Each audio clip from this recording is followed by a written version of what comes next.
Assalamualaikum warahmatullahi wabarakatuh. Perkenalkan, nama saya Muhammad Rahmatullah dari Prodi Ilmu Hadis, Universitas Islam Negeri Malang.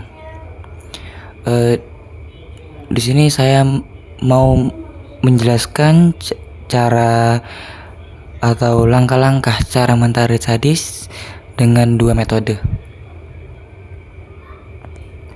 Sebelum masuk pada langkah-langkah, mungkin saya akan menjelaskan terlebih dahulu apa itu hadis dan apa itu tahrij. Nah, seperti itu.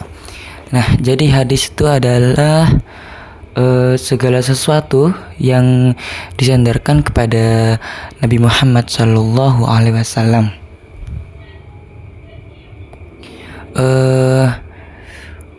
Contohnya seperti perkataan, perbuatan, pertujuan, bahkan termasuk sifat beliau. Ya, termasuk sifat. Nah,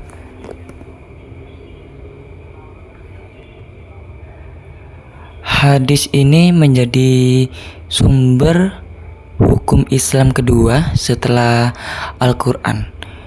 Jadi jika Al-Quran adalah wahyu Allah yang langsung dibaca dan ditulis, maka hadis ini adalah penjelasan langsung dari Nabi Muhammad terhadap Al-Quran ini.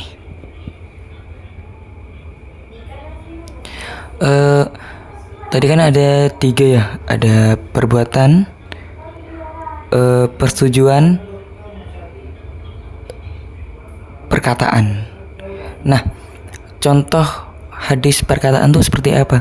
Nah, hadis perkataan ini bisa disebut hadis qauliyah atau hadis perkataan itu. Nah, contohnya seperti sabda Nabi. Nah, seperti itu. Jadi Nabi langsung yang mengatakan itu adalah hadis qauliyah atau hadis perkataan yang dibilang seperti itu. Contohnya ada hadis yang sesungguhnya segala amal itu tergantung pada niatnya. Nah, seperti itu. Hadis perbuatan itu atau hadis fi'liyah itu contohnya seperti para sahabat melihat Nabi melakukan sesuatu. Contohnya Nabi sedang sholat dan diawali dengan takbir, lalu sahabat yang seperti sungguh aku melihat Nabi Muhammad telah melakukan sholat diawali dengan takbir. Nah, seperti itu. Untuk yang persetujuan nih dibilang hadis takriri atau hadis persetujuan. Jadi seseorang yang melakukan sesuatu, lalu seseorang yang melakukan sesuatu di hadapan Rasulullah atau di hadapan Nabi, lalu Nabi tidak menegurnya atau Nabi sama dengan mempersetujuinya. Nah, itu yang dimaksud hadis takriri atau persetujuan. Langsung kita masuk pada tahrij aja ya. Jadi tahrij adalah proses menelusuri dan menyebutkan sumber asal usul hadis dalam kitab-kitab hadis. Hadis bertujuan untuk menunjukkan di mana hadis ini diriwayatkan, siapa yang meriwayatkan, dan nilai kesohihan sanadnya. Nah, seperti itu.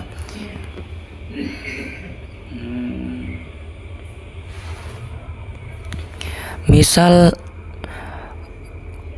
ada hadis, contoh kita ambil hadis, sesungguhnya amal itu tergantung pada niatnya.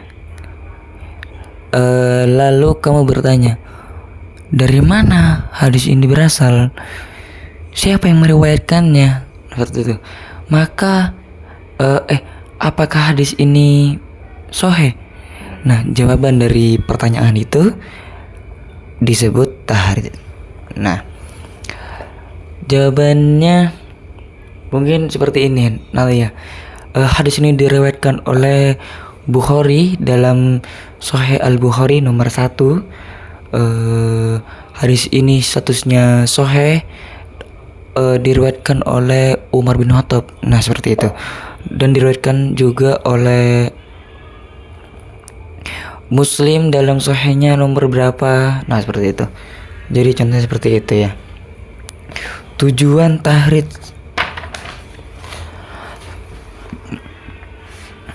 Tujuan tahrid ini mengetahui sumber asli hadis, memastikan keaslian dan kesohihan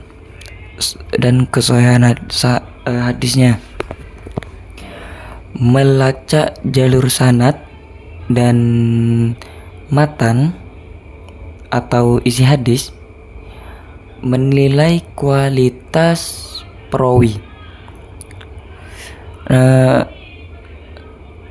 Mungkin itu aja yang bisa saya jelaskan mengenai hadis dan tahrid itu.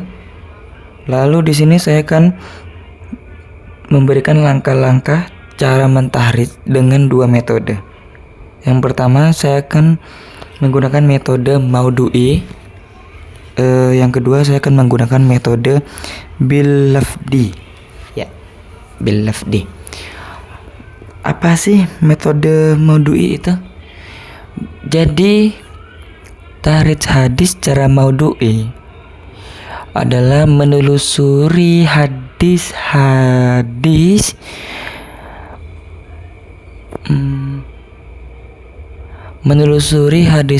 berdasarkan tema tertentu. Nah, lalu mengumpulkannya semua hadis mengumpulkannya semua hadis yang relevan dengan tema tersebut dari berbagai kitab sumber, serta menyebutkan sanad dan derajatnya, seperti itu. Tujuannya apa? Tujuan metode maudhu'i ini, tujuannya kita dapat mengumpulkan semua hadis yang berkaitan dengan atau tema tersebut, misalnya seperti sholat, jihad, kejujuran, akhlak, sabar, dan lain-lain, seperti itulah contohnya. Yang kedua, menyusun hadis-hadis secara sistematis dari berbagai kitab hadis.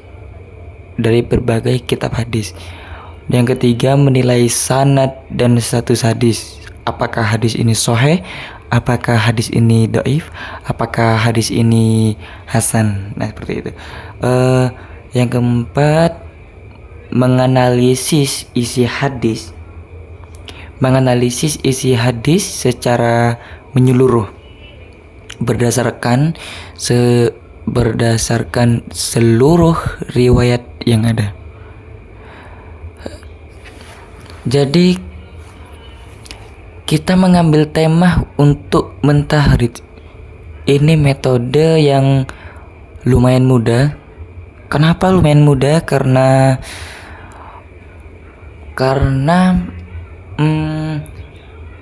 kita tidak perlu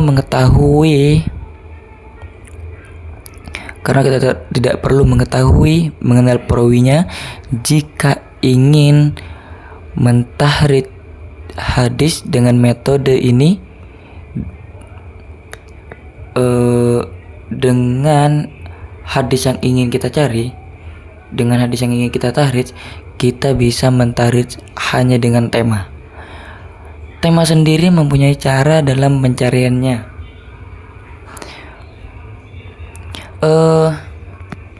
Yang pertama, metode maudhu'i ini memiliki kitab yang bernama Kitab Miftah Kunuz As-Sunnah. Jadi kitab Miftah Kunuz As-Sunnah ini kitab Miftah Kunuz As-Sunnah ini digunakan untuk mencari tema dalam kitab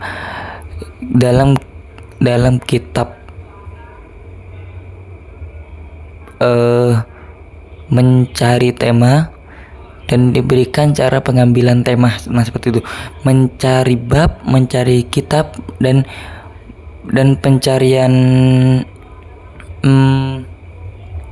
halaman dalam kitab. Seperti itulah kurang lebih. Lalu pencarian dalam kitab ini kata kuncinya mulai dari alif hingga ya. Jadi berurutan nih, ada alif, ba, ta, jim sampai ya. Nah, seperti itu. Sebelum mencari, kita harus mempersiapkan tema apa atau hadis yang bertema apa yang mau kita cari. Nah, seperti itu. Saya akan memberikan contoh hadis yang bertema sholat. Misal nih ada salah satu hadis yang bertema sholat. Nah, setelah itu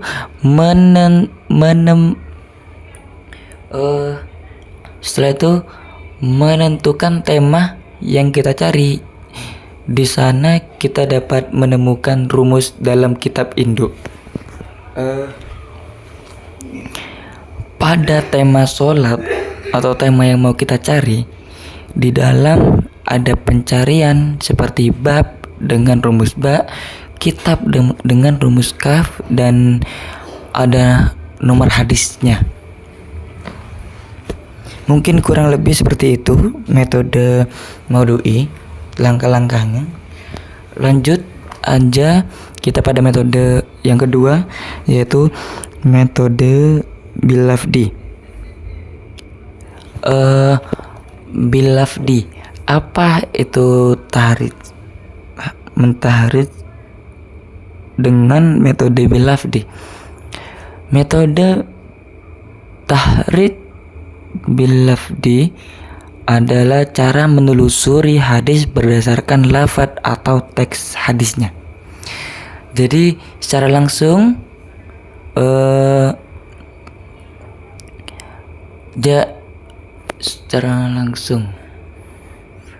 jadi kamu mencari hadis dengan menyalin teks hadis sebagian atau seluruh lafadznya atau terjemahannya, lalu mencocokkan dengan lafadz yang ada dalam kitab-kitab hadis. Jadi misal ada hadis nih, kita hanya menyalin teks itu atau sebagian teks aja, atau kita ambil terjemahannya. Nah, seperti itu bisa. Apa sih tujuannya? Tujuan ini untuk menemukan sumber hadis lengkap dengan nama kitab, nomor hadis, perawi, derajat hadis, bahkan sanad.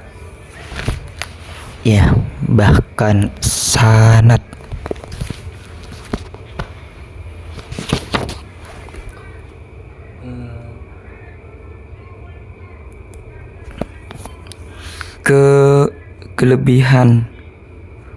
Kelebihannya metode Bilafdi ini apa sih kelebihannya?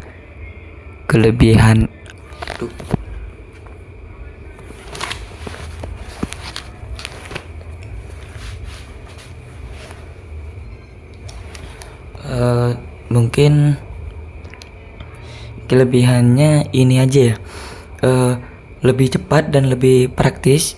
Jadi tinggal salin teks hadis dan tidak butuh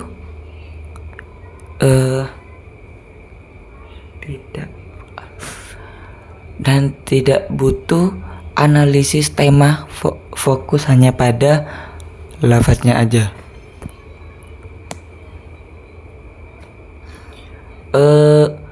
Dalam metode Bilafdi ini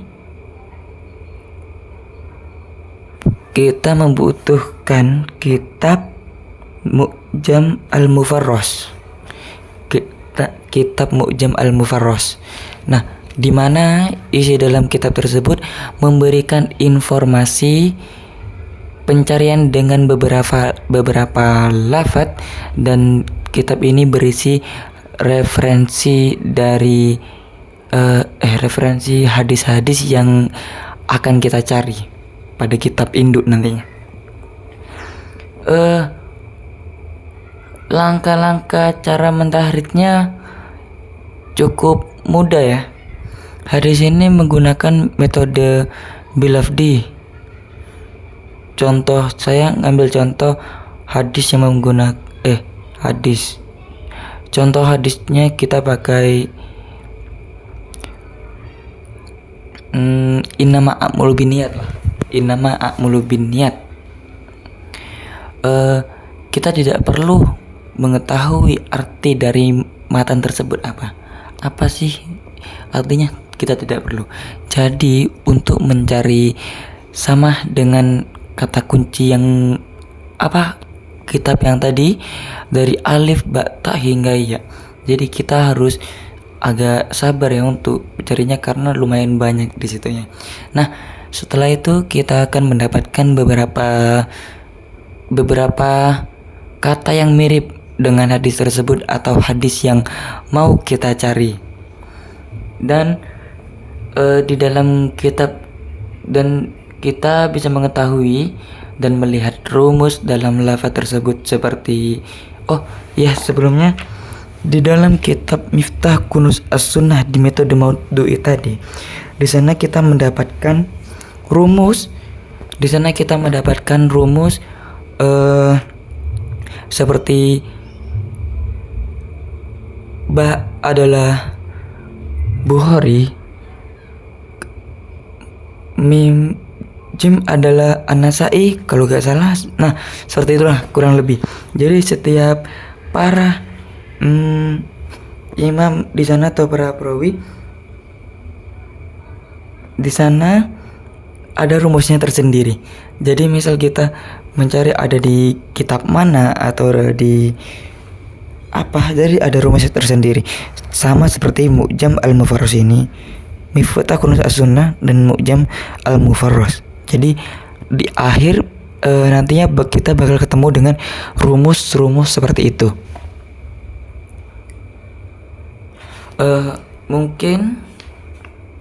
Mungkin itu saja dari saya untuk penjelasan cara atau langkah-langkah mentahridz hadis dengan dua metode. Sekian dari saya, Muhammad Rahmatullah dari Prodi Ilmu Hadis UIN Malang, mengucapkan Assalamualaikum warahmatullahi wabarakatuh.